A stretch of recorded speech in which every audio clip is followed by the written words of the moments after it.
Alright, ladies and gentlemen, today is going to be the first lesson and two-part lesson on exponents. First, we're going to start talking about the parts of a power, writing powers in expanded form, and understanding, being able to explain the concept of a zero and negative exponent value. So, to start with, let's jump right in. And what is a power? When we write a power, we have to have a couple of things to go along with it. We're going to have something that looks like this. You all should be familiar. We could read that as 5 squared. Really, it's 5 to the power of 2. This entire value is known as a power. And when we break down the parts of the different parts of a power, we could see that every power has a base, and every power has an exponent. And when you're looking at a power, every time you see an exponent on something, you have to always ask yourself this one very important question. This important question that you have to ask yourself is, what is the base? It becomes a very critical issue later on when things get a little more complicated. You have negative numbers, you have powers and powers, you have large expressions as part of an exponent. You have to ask yourself, what is the base? In this problem, the base is very simple, it's 5, and the exponent is very simple, it's 2. But when the problem gets more complicated, you're going to have to ask yourself and make sure every time you see a power, just have this mental check, what is my base? So the parts of a power, we have the base and the exponent. Now, a critical note here, when we're looking at parts of a power in exponents and bases, if I write down negative 3 squared, what does this equal? And just to challenge you, pull out your calculators and type in on your pad negative 3 squared, just like you see here. I bet your answer is going to surprise most of you, because the value for negative 3 squared is negative 9. Now you guys are thinking to yourself, wait a minute, negative 3 times negative 3, that's not negative 9, because a negative times a negative is a positive, and you would be correct. However, you forgot to ask yourself, what is the base in this problem? You see, remember back to your PEMDAS order of operations, ladies and gentlemen. When you look at PEMDAS, you have an order of operation that calls for you to do parentheses first, and what's the very next one? Exponents. What is your base here, folks? Your base is 3. Really, this problem is negative times 3 squared. So it becomes negative times 9, which is negative 9. You always have to be careful, ladies and gentlemen, when you're using your calculator. When you're reading something on paper, you always have to ask yourself, what is the base? This problem is significantly different from a problem that looks like this. If I instead changed my base and I made it negative 3 as the base to the power of 2, then negative 3 times negative 3 would be a positive 9. But in this problem, the base is 3 and the negative is applied after the exponent is executed. Always be careful, ladies and gentlemen. Ask yourself, what is the base, before you proceed to simplify or try to solve a problem. So, when we're looking at a power, we have to talk about something called expanded form, and this is simply a way to write that power out in the long form. We use powers to simplify processes. A simpler thing, a smaller element that we use in the past, you've seen, is 2 plus 2 plus 2 plus 2. Well, instead of writing 2 plus 2 plus 2 plus 2, we could write 4 times 2. That equals 8. Because multiplication is a way to simplify long chains of addition with the same number. Well, a power is a way to simplify long chains of multiplication with the same number. I'm going to use instead, we'll use the red color, 3 times 3 times 3 times 3 times 3. That's ridiculous to keep writing out that long. So what I can do is instead write 3, 1, 2, 3, 4. I have 5 of those. They're all multiplied. 3 to the power of 5.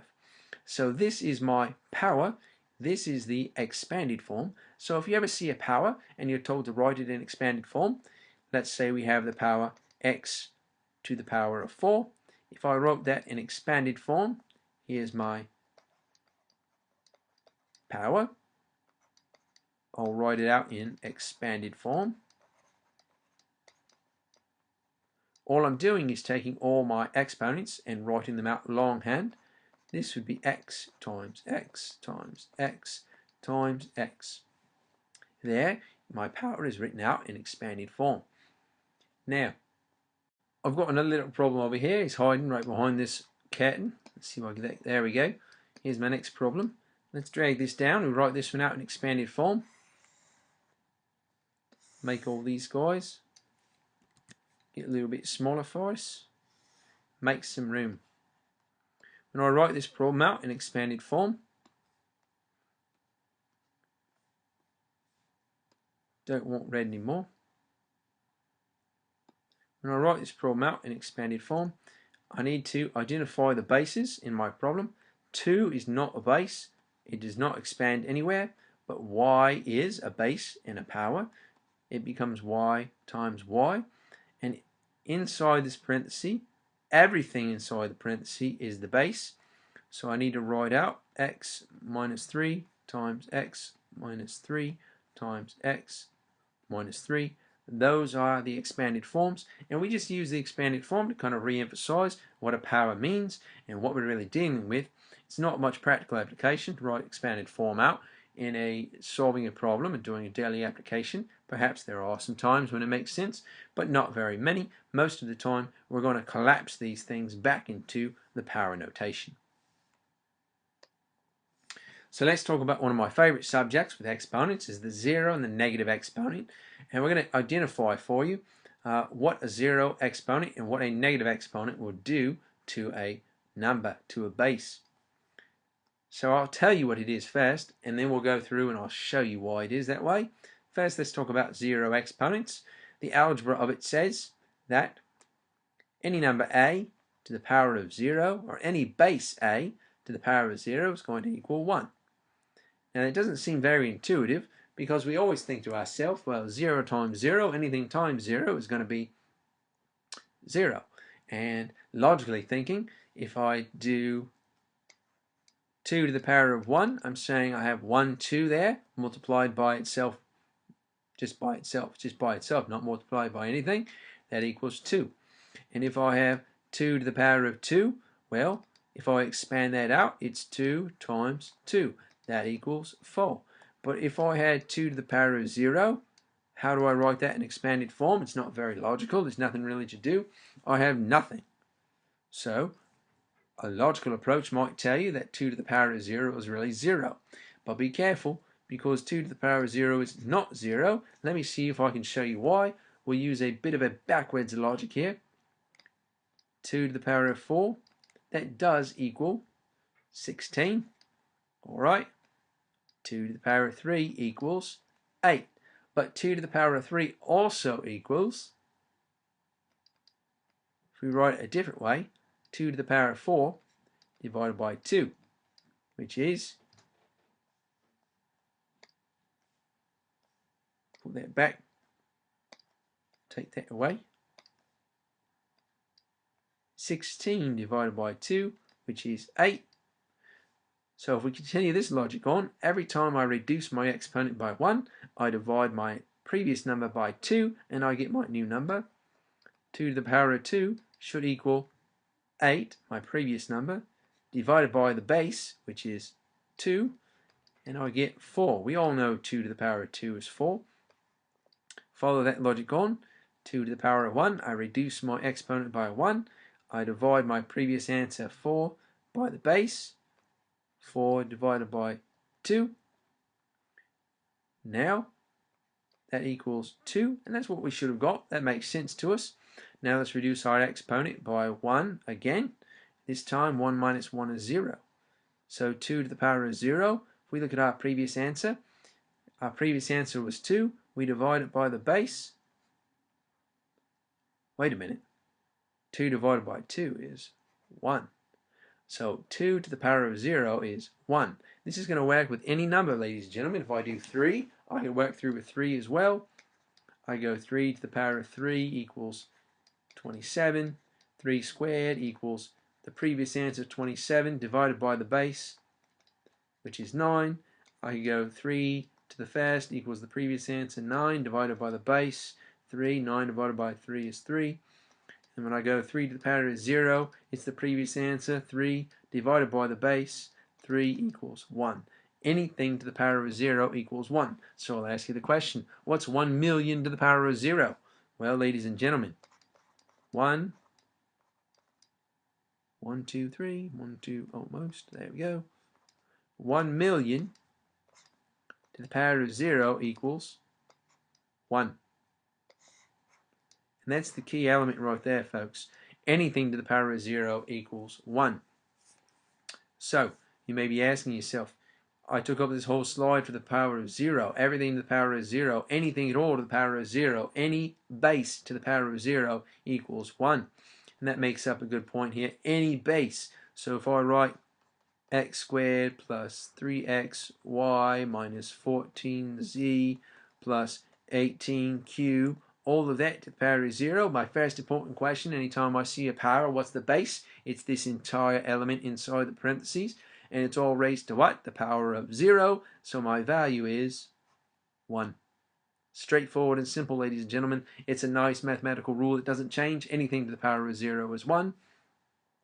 One note to be careful of, and we're going to come back to the negative exponents in a moment. One note to be careful of. Watch out. Here's a red marker. Make sure you watch out for it. 4x to the power of 0. What does that equal? Well, you're going to jump on it. You're going to say, well, my teacher just told me that anything to the power of 0 is 1, so that must equal 1, right? No. Ladies and gentlemen, what's the very first thing you need to ask yourself? What is the base on the exponent? What is the base of the power? The base of this exponent is x alone. So x to the power of 0 equals 1. This equals 4 times 1, which is 4. Be careful, ladies and gentlemen, and always go back and ask yourself that very important question. What is my base? Now, let's go to a new slide. We'll talk about negative exponents.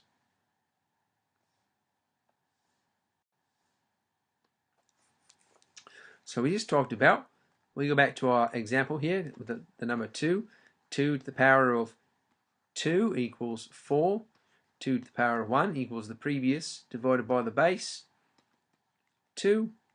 And we prove 2 to the power of 0, the previous divided by the base, that equals 1. Now, let's keep going into the negative realms, ladies and gentlemen.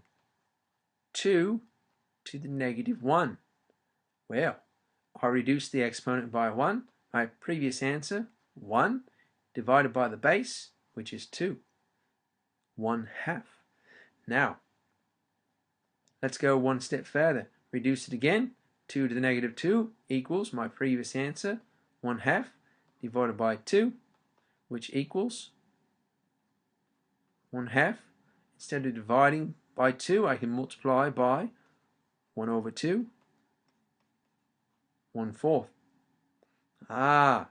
Negative exponents make my numbers change sides. They flip from the top to the bottom and the bottom to the top. In this case, my base is 2 to the negative 2. We know that 2 squared is 4, but this negative makes that flip. It makes it become 1/2 the power of 2. So the negative makes everything on the base flip, become the reciprocal. And then 1/2 to the power of 2 equals 1/2 times 1/2, which is 1/4.